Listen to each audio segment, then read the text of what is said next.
আলাইকুম শিক্ষার্থী বন্ধুরা, আশা করি ভালো আছো। শিক্ষার্থী বন্ধুরা, মডাল অক্সিলারি ভার্বস হলো বিশেষ ধরনের ক্রিয়া যা প্রধান ক্রিয়ার সঙ্গে ব্যবহৃত হয়। এগুলি সাধারণত সক্ষমতা, সম্ভাবনা, অনুমতি, দায়িত্ব, প্রয়োজনীয়তা ইত্যাদি প্রকাশ করতে ব্যবহৃত হয়। এই ভার্বসগুলি হলো can, could, may, might, shall, should, will এবং উড। এছাড়াও কিছু সেমি মডেলস রয়েছে যেগুলি আমি অন্য একটি ভিডিওতে আলোচনা করব। চলো এবার এদের সম্পর্কে বিস্তারিত আলোচনায় যাওয়া যায়। তাহলে ক্যান দিয়েই শুরু করি। ক্যান এটি একটি বহুমুখী শব্দ যা বিভিন্ন অর্থ নির্দেশ করতে পারে এবং বিভিন্ন পরিস্থিতিতে ব্যবহৃত হয়। এটি প্রধানত তিনটি ক্ষেত্রে ব্যবহৃত হয়, যেমন অ্যাবিলিটি, পসিবিলিটি এবং পারমিশন। তবে সবচেয়ে প্রচলিত ব্যবহার হলো অ্যাবিলিটি, অর্থাৎ ক্ষমতা বোঝাতে। যাই হোক, আমরা অ্যাবিলিটি থেকে শুরু করি। অ্যাবিলিটি মানে ক্ষমতা। ক্ষমতা বোঝাতে যখন ক্যান ব্যবহৃত হয় তখন বাক্যগুলি হয় শি ক্যান সুইম, মানে সে সাঁতার কাটতে পারে। আবার আই ক্যান ড্রাইভ, মানে আমি গাড়ি চালাতে পারি। এই দুটি সেন্টেন্স দ্বারাই এখানে ক্ষমতা বোঝানো হচ্ছে, যার একটি হচ্ছে সাঁতার কাটার ক্ষমতা এবং অন্যটি হচ্ছে গাড়ি চালানোর ক্ষমতা। এই দুটি সেন্টেন্সের মেইন ভার্ব হলো সুইম এবং ড্রাইভ, আর অক্সিলারি ভার্ব হলো ক্যান। একটি বিষয় কি খেয়াল করেছো? সাধারণভাবে আমরা যদি প্রেজেন্ট ইনডিফিনিট টেন্সের একটি সেন্টেন্স লিখতাম তাহলে এরকম হতো যে শি সুইমস, মানে সে সাঁতার কাটে। তার মানে subject third person singular number হওয়ার জন্য সুইমের সাথে এস যুক্ত হয়ে সুইমস হয়েছে। কিন্তু কথা হচ্ছে এটিও তো একটি প্রেজেন্ট ইনডিফিনিট টেন্স এবং subject to third person singular number, তাহলে কেন এই সুইমের সাথে এস যুক্ত হলো না? আসলে মডাল ক্রিয়াগুলি এমন ক্রিয়া যার পরে মূল ক্রিয়া সর্বদা তার মূল রূপে থাকে। আর যেহেতু ক্যান একটি মডাল ক্রিয়া, তাই subject third person singular number হওয়া সত্ত্বেও সুইম ভার্বটির সাথে এস যুক্ত না হয়ে তার মূল রূপ সুইম ব্যবহৃত হয়েছে। ক্ষমতা প্রকাশ করতে মূলত ক্যান এইভাবে প্রধান ক্রিয়ার সঙ্গে ব্যবহৃত হয়। পসিবিলিটি মানে সম্ভাবনা বোঝাতে। ক্যান শব্দটি একটি সম্ভাব্য ঘটনা বোঝাতেও ব্যবহৃত হয়, যেমন ইয়ামিন ক্যান কাম টুমোরো, মানে ইয়ামিন আগামীকাল আসতে পারে। এই সেন্টেন্সটিতে ক্যান একটি সম্ভাবনা বোঝাচ্ছে, আর তা হলো ইয়ামিন আসার। সম্ভাবনা বোঝাতে আমরা আরেকটি সেন্টেন্স দেখি, he can win the competition, মানে সে প্রতিযোগিতায় জিততে পারে। এই সেন্টেন্সটিতেও ক্যান একটি সম্ভাবনা বোঝাচ্ছে, তা হলো প্রতিযোগিতায় জেতার। আর যেহেতু মোডাল ভার্বের পর মেইন ভার্ব সর্বদা তার মূল রূপে থাকে, তাই ইয়ামিন এবং he third person singular number হওয়া সত্ত্বেও কাম এবং উইন তার মূল রূপে রয়েছে। সম্ভাবনা বোঝাতে মূলত ক্যান এইভাবে প্রধান ক্রিয়ার সঙ্গে ব্যবহৃত হয়। পারমিশন বা অনুমতি বোঝাতে। যখন তুমি কারো কাছে কিছু করার অনুমতি চাচ্ছ বা কাউকে কিছু করার অনুমতি দিচ্ছ তখন ক্যান ব্যবহার করতে পারো। যেমন you can come with me, মানে তুমি আমার সাথে আসতে পারো। আবার you can do the work, মানে তুমি কাজটি করতে পারো। এখানে দুটি সেন্টেন্স দ্বারাই অনুমতি প্রকাশ পাচ্ছে, যার প্রথমটি দ্বারা তার সাথে যাবার এবং দ্বিতীয়টি দ্বারা তাকে কাজটি করার। এটা হচ্ছে অনুমতি দেওয়ার ক্ষেত্রে। আর অনুমতি চাওয়ার ক্ষেত্রে সেন্টেন্সগুলি হবে ক্যান আই লিভ আর্লি, মানে আমি কি আগে বের হতে পারি। আবার can we start the meeting now, মানে আমরা কি এখন সভা শুরু করতে পারি। এই সেন্টেন্স দুটি দ্বারাও অনুমতি প্রকাশ পাচ্ছে, কিন্তু সেটা চাওয়ার ক্ষেত্রে। মূলত পারমিশন বোঝাতে ক্যান এভাবে ব্যবহৃত হয়ে থাকে। চলো এবার কুড সম্পর্কে কথা বলা যাক। কুড হলো ক্যানের পাস্ট টেন্স, তবে এটি শুধু অতীতের ক্ষমতা বা সম্ভাবনা বোঝাতে ব্যবহার হয় এমন নয়। এটি আরও অনেক রকম অর্থে ব্যবহার করা হয়, যেমন অতীতের ক্ষমতা, সম্ভাবনা, অনুমতি, পরামর্শ, সৌজন্যমূলক অনুরোধ বা প্রস্তাব, পূর্বের অনুশোচনা বা আফসোস প্রকাশ করতে ইত্যাদি। এটি ক্যানের তুলনায় আরও ভদ্রভাবে ব্যবহৃত হয়। তাহলে চলো একে একে এদের ব্যবহারগুলি দেখে নিই। অতীতের ক্ষমতা প্রকাশ করতে কুড ব্যবহৃত হয় অতীতে কারো কোনো ক্ষমতা বা দক্ষতা প্রকাশ করতে। এটা সাধারণত সেই ক্ষমতাগুলি বোঝায় যা এখন আর নেই, তবে অতীতে ছিল।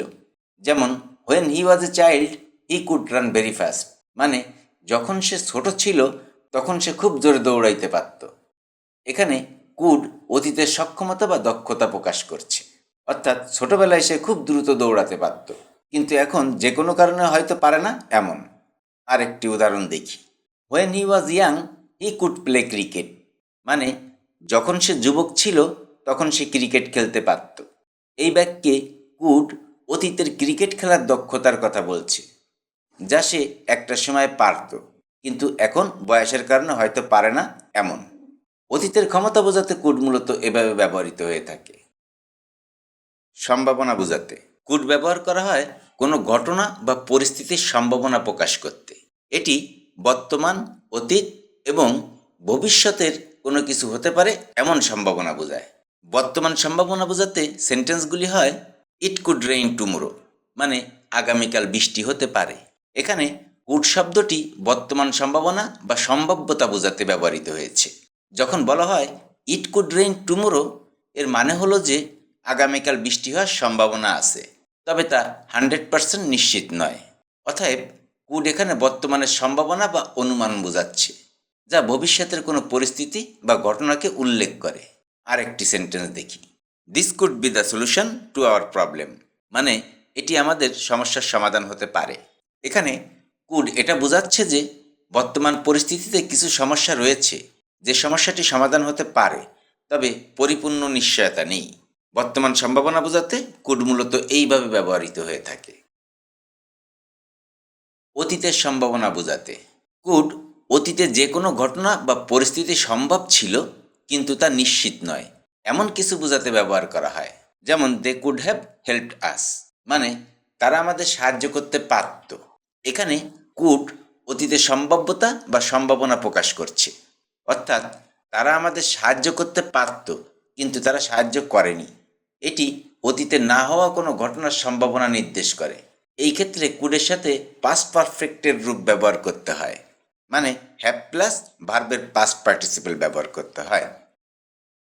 ভবিষ্যৎ সম্ভাবনা বোঝাতে কুড ভবিষ্যতে কোনো কিছু ঘটতে পারে এমন সম্ভাবনা বা অনুমান বোঝাতেও ব্যবহার করা যেতে পারে, যদিও এটি সাধারণত কম নিশ্চয়তার সাথে ব্যবহৃত হয়। যেমন I could go to the meeting tomorrow but I am not sure yet, মানে আমি আগামীকাল মিটিংয়ে যেতে পারি তবে আমি এখনও নিশ্চিত নই, মানেই মিটিংয়ে যাওয়ার একটি সম্ভাবনা বোঝাচ্ছে। আশা করি সম্ভাবনা বোঝাতে কুডের ব্যবহার সম্পর্কে বুঝতে সক্ষম হয়েছ। পোলাইট রিকোয়েস্ট বা ভদ্র অনুমতি প্রকাশ করতে কুড ব্যবহার করা হয় ভদ্রভাবে অনুমতি চাওয়া বা দেওয়ার জন্য। এটি ক্যানের তুলনায় আরও নম্র।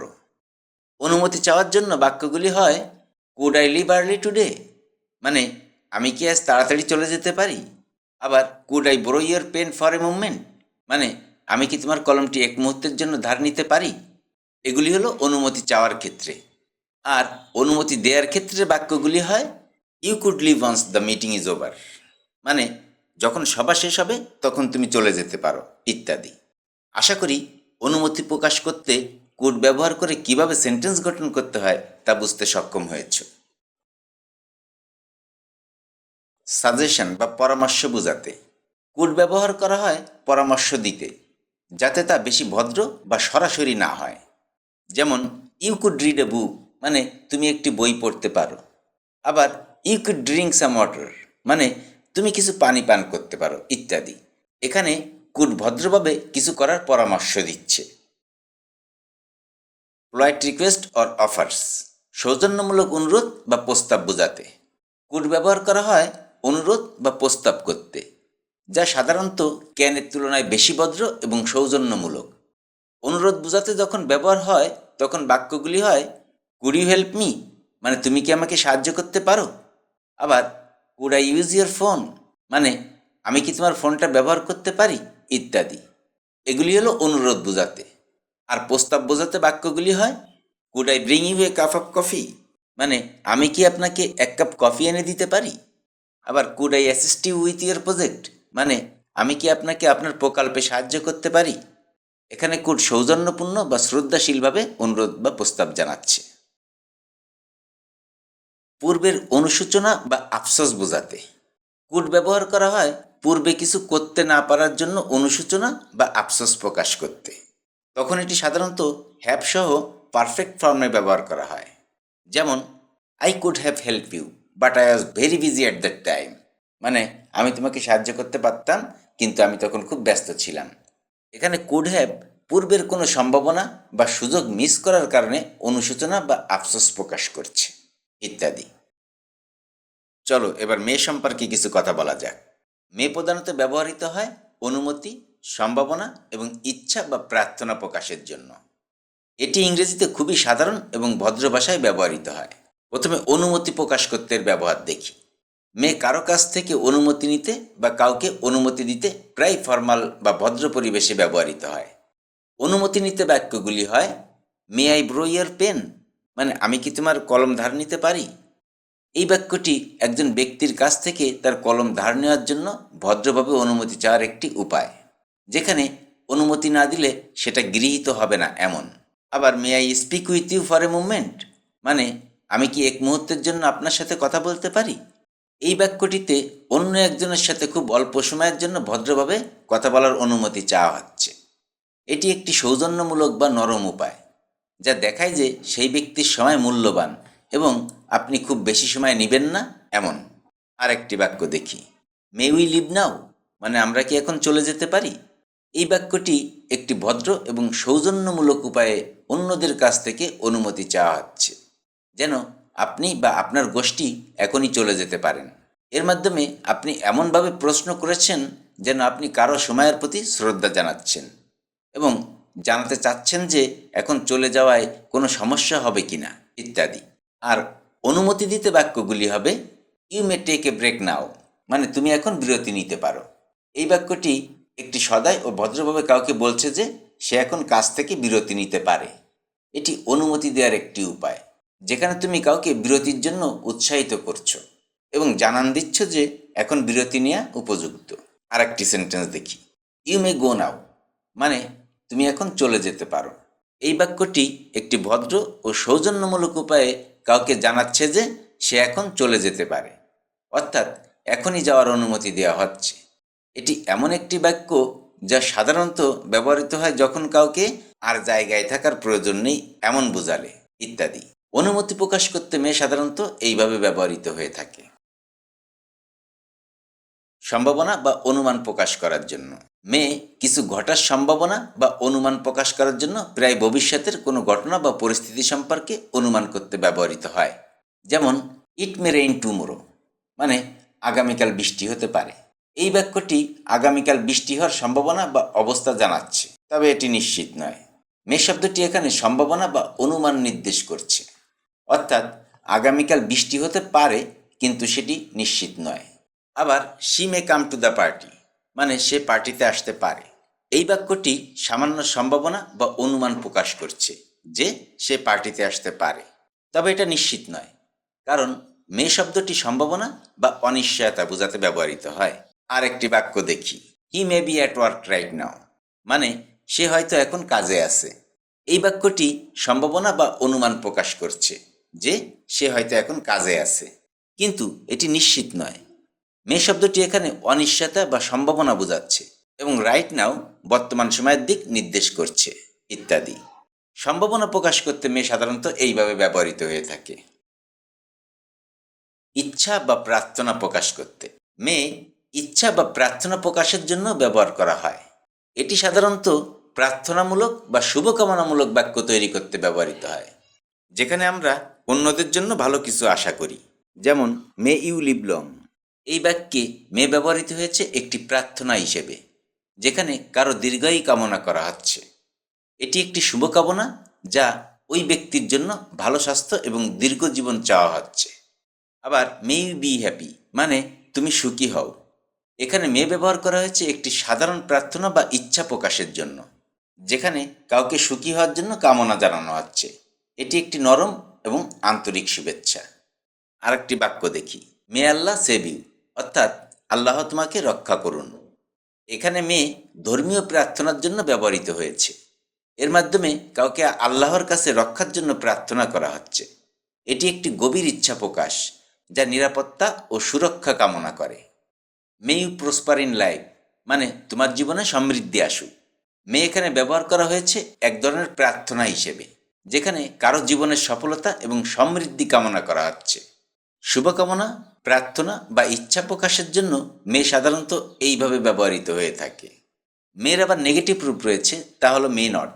এটি সাধারণত দুটি প্রধান উদ্দেশ্যে ব্যবহৃত হয়, মানে নিষেধাজ্ঞা বোঝাতে এবং সম্ভাবনার অস্বীকৃতি বোঝাতে।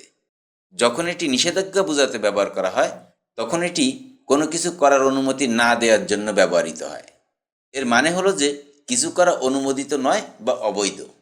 যেমন you may not enter this area মানে তুমি এই স্থানে প্রবেশ করতে পারবে না। আবার you may not park here মানে তুমি এখানে পার্ক করতে পারবে না ইত্যাদি। আবার মে নট যখন সম্ভাবনার অস্বীকৃতি বোঝাতে ব্যবহার করা হয়, তখন এটি কোনো কিছু ঘটার সম্ভাবনা নেই এমন বোঝায়। এটা ব্যবহার করি আমরা যখন আমরা একটি ঘটনার সম্ভাবনা কমিয়ে দিতে চাই। যেমন ইট মে নট স্নো টুমোরো মানে আগামীকাল তুষারপাত হতে নাও পারে। আবার she may not agree with us মানে সে আমাদের সাথে একমত নাও হতে পারে ইত্যাদি। এই দুটি ব্যবহারে মে নট সাধারণত কিছু করা থেকে বিরতি থাকার বা কিছু ঘটার সম্ভাবনা কমানোর ইঙ্গিত দেয়। এটি ইংরেজি ভাষায় একটি সাধারণ এবং কার্যকর উপায়, যা নিষেধ বা সম্ভাবনা কমানোর জন্য ব্যবহৃত হয়। আশা করি মেয়ের ব্যবহার করতে তোমাদের আর কোনো অসুবিধা হবে না। চলো এবার মাইট সম্পর্কে কথা বলা যাক। মাইট হলো মেয়ের অতীতকাল। এটি মেয়ের তুলনায় কিছুটা কম সম্ভাবনা বা অল্প নিশ্চয়তা বোঝায়। এটি প্রধানত সম্ভাবনা, অনুমান এবং শর্তাধীন পরিস্থিতি বোঝাতে ব্যবহৃত হয়। এর ব্যবহার অনেক সময় মেয়ের মতো হলেও এর কিছু সূক্ষ্ম পার্থক্য এবং বিশেষ ব্যবহারের ক্ষেত্র রয়েছে। চলো এবার সেগুলি বোঝার চেষ্টা করি। প্রথমে সম্ভাবনা বোঝাতে এর ব্যবহার দেখা যাক। মাইট সাধারণত কিছু ঘটার সম্ভাবনা প্রকাশ করতে ব্যবহৃত হয়, বিশেষ করে যখন কিছু ঘটার সম্ভাবনা কম বা অনিশ্চিত। এটি এমন কিছু বোঝাতে ব্যবহৃত হয় যা পূর্ণ নিশ্চয়তা নেই এবং অনুমান করা হচ্ছে এমন বোঝাতে। যেমন হি মাইট বি লেট মানে সে হয়তো দেরি করতে পারে।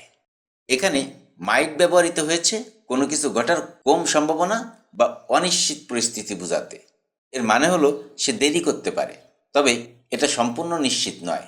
অর্থাৎ দেরি হওয়ার সম্ভাবনা আছে, কিন্তু সেটা 100% নিশ্চিত নয় এমন। আবার I might go to the party মানে আমি হয়তো পার্টিতে যেতে পারি। এই বাক্যটিতে মাইট ব্যবহৃত হয়েছে কোনো কিছু ঘটার কম সম্ভাবনা বা অনিশ্চিত পরিস্থিতি বোঝাতে। এর মানে হলো সে যেতে পারে, তবে এটা সম্পূর্ণ নিশ্চিত নয়। অর্থাৎ যাওয়ার সম্ভাবনা আছে, কিন্তু সেটা 100% নিশ্চিত নয় এমন।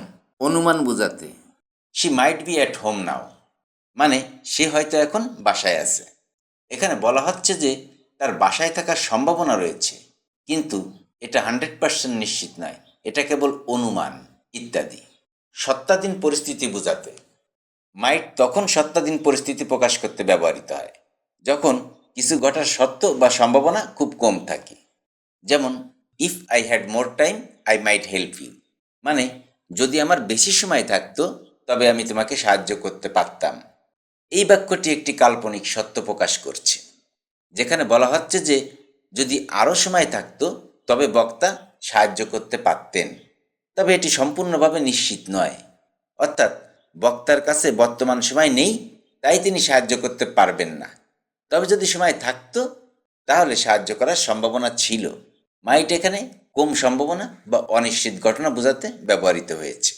এই মাইট অতীতের অনুমান প্রকাশ করার জন্য ব্যবহৃত হয়ে থাকে, মানে কোনো ঘটনা ঘটেছিল কিনা তা নির্দিষ্টভাবে বলা হচ্ছে না, তবে তা অনুমান বা ইঙ্গিত করা হচ্ছে এমন বোঝালে। যেমন she might have left early মানে সে হয়তো তাড়াতাড়ি চলে গিয়েছিল। এখানে বলা হচ্ছে যে তাড়াতাড়ি চলে যাওয়ার সম্ভাবনা ছিল। এটি একটি অনুমান, কারণ এটি নিশ্চিত নয় যে সে চলে গিয়েছিল। আবার he might have forgotten about the meeting মানে সে হয়তো মিটিংয়ের কথা ভুলে গিয়েছিল। এখানে অনুমান করা হচ্ছে যে মিটিং সম্পর্কে তার স্মৃতি হয়তো ছিল না। এটি অতীতে ঘটে যাওয়া একটি ঘটনা যা নিশ্চিত না। মাইট মূলত এমন ঘটনাগুলির পরিপ্রেক্ষিতে ব্যবহৃত হয়ে থাকে। চলো এবার শ্যাল সম্পর্কে কথা বলা যাক। শ্যাল বিশেষত ফার্স্ট পারসন অর্থাৎ আই এবং উই এর সাথে ব্যবহৃত হয়। এটি ব্যবহার করা হয় মূলত ভবিষ্যৎ পরিকল্পনা বোঝাতে, প্রস্তাব করতে, প্রতিশ্রুতি নির্দেশ করতে এবং আইনগত প্রেক্ষাপটে। যদিও বর্তমান ইংরেজি ভাষায় শ্যালের ব্যবহার কমেছে, তবুও এটি বিশেষ কিছু পরিপ্রেক্ষিতে এখনও ব্যবহৃত হয়।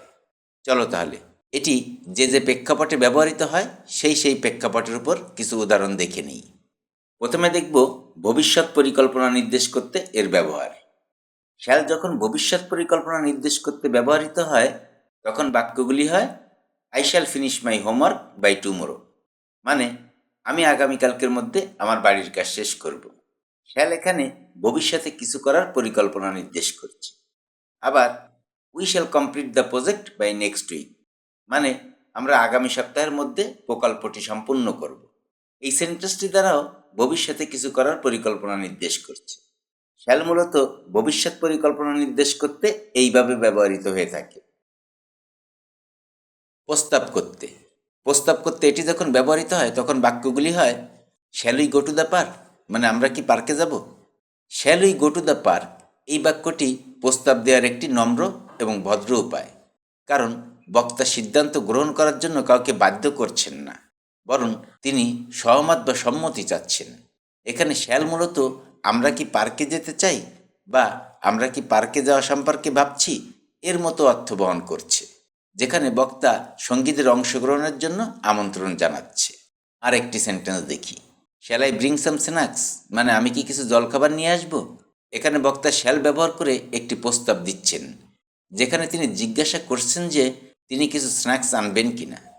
এটি একটি নম্রভাবে প্রস্তাব দেওয়ার পদ্ধতি, যেখানে বক্তা অন্যের সম্মতি বা অনুমতির জন্য জিজ্ঞাসা করছেন।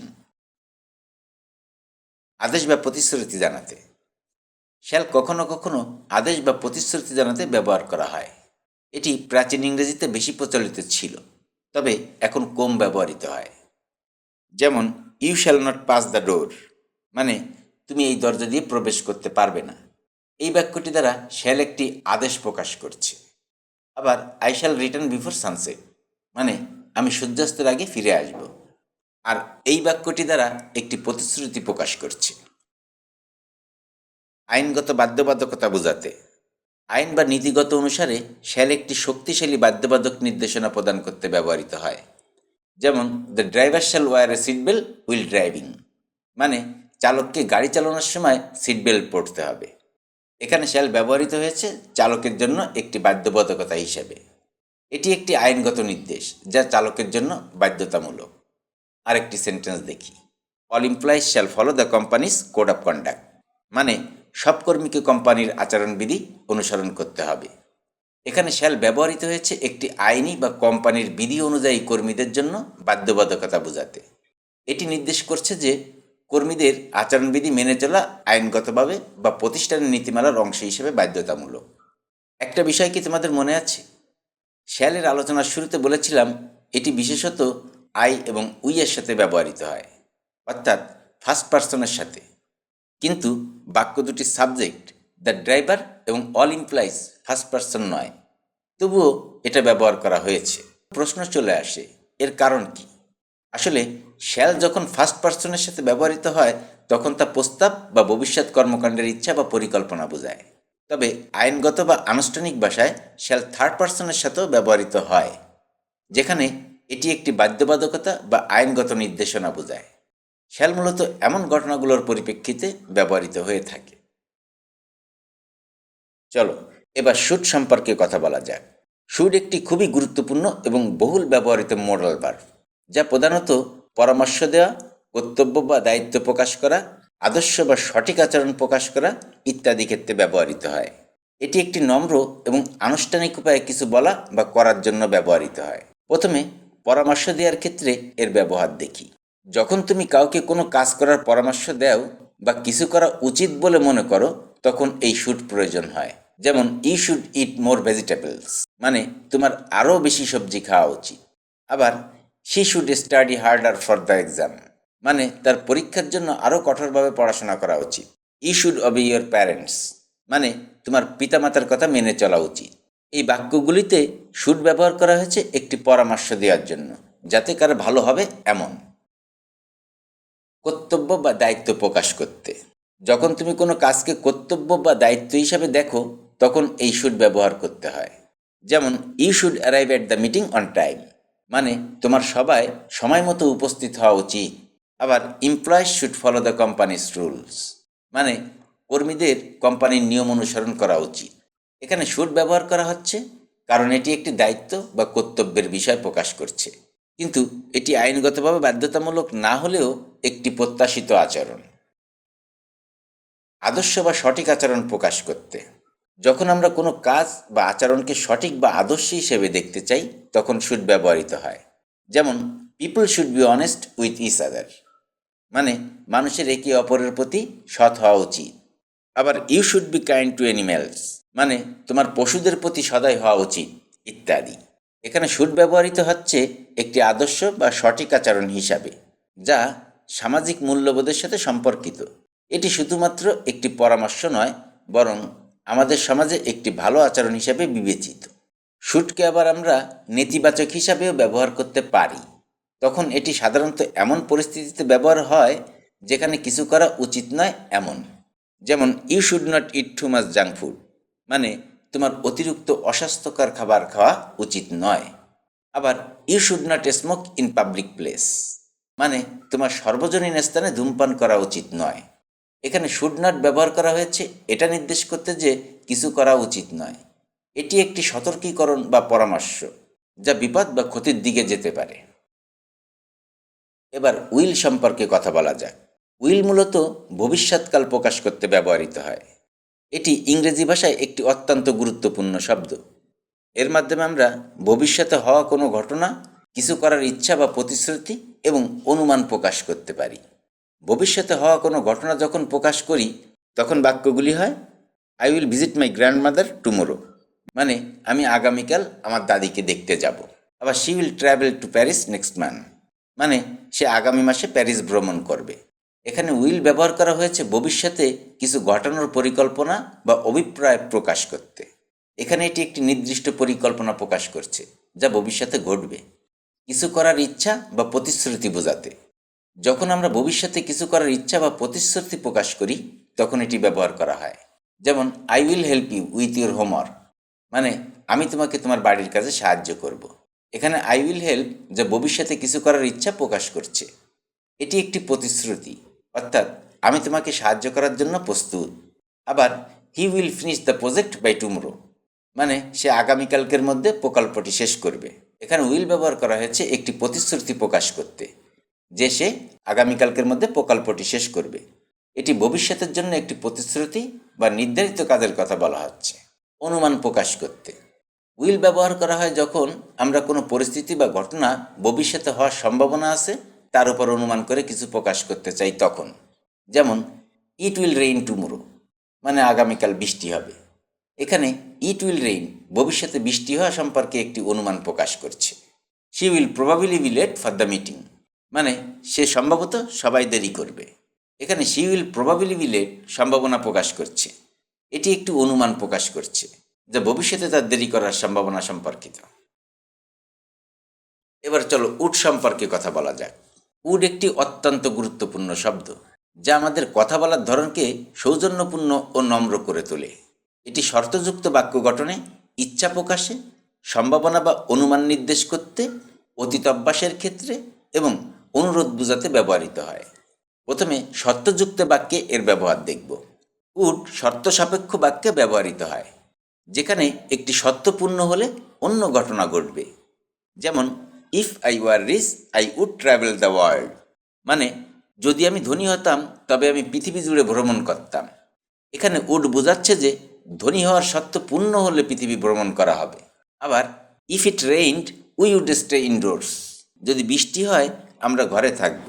এখানে উড বোঝাচ্ছে যে বৃষ্টির শর্ত পূর্ণ হলে ঘরে থাকা হবে। সত্য সাপেক্ষ বাক্য তৈরি করতে উড মূলত এভাবে ব্যবহৃত হয়ে থাকে। ইচ্ছা বা মনোভাব প্রকাশে উড ব্যবহার করে আমরা আমাদের ইচ্ছা বা মনোভাব প্রকাশ করতে পারি, বিশেষ করে যখন তা সত্ত্বাধীন বা সম্ভাব্য হয়। যেমন I would like to go to the party, মানে আমি পার্টিতে যেতে চাই। আবার I would like to become a doctor, in the future, মানে আমি ভবিষ্যতে ডাক্তার হতে চাই।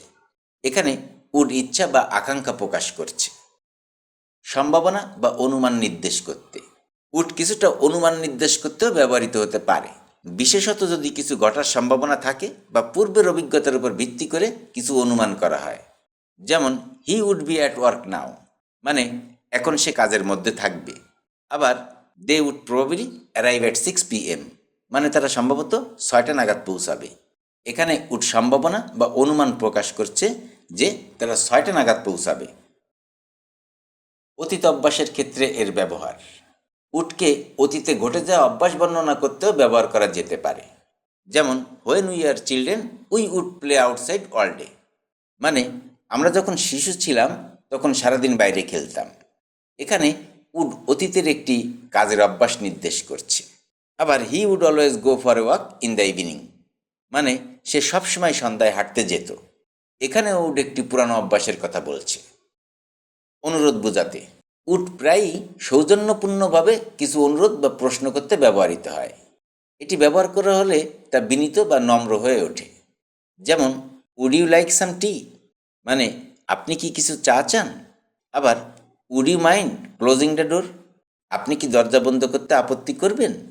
এই বাক্যটি একটি নম্র অনুরোধ বা সৌজন্যপূর্ণ প্রশ্ন প্রকাশ করে।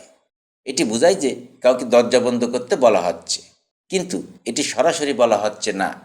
আপত্তি করবেন শব্দটি এমনভাবে ব্যবহৃত হয়েছে যাতে প্রশ্নটি নম্র এবং দয়ালু শোনায়, ইত্যাদি। তো শিক্ষার্থী বন্ধুরা, এই ছিল মডেলস ভার্ব সম্পর্কিত আলোচনা। ভিডিওটি যদি ভালো লাগে তাহলে লাইক, কমেন্ট, শেয়ার করতে ভুলবে না। আর তুমি যদি এই চ্যানেলে প্রথম দর্শক হও তাহলে চ্যানেলটি সাবস্ক্রাইব করে সঙ্গেই থেকো নিয়মিত এই জাতীয় হেল্পফুল ভিডিও পাওয়ার জন্য। আর ইতিমধ্যে যারা সাবস্ক্রাইব করেছো তাদেরকে অসংখ্য ধন্যবাদ। আর যারা নয়, কথা হবে অন্য কোনো ক্লাসে। সে পর্যন্ত সবাই ভালো থাকবে, সুস্থ থাকবে এবং পরিবারের সকলকে ভালো রাখবে, এই কামনায় শেষ করছি। আল্লাহ হাফেজ।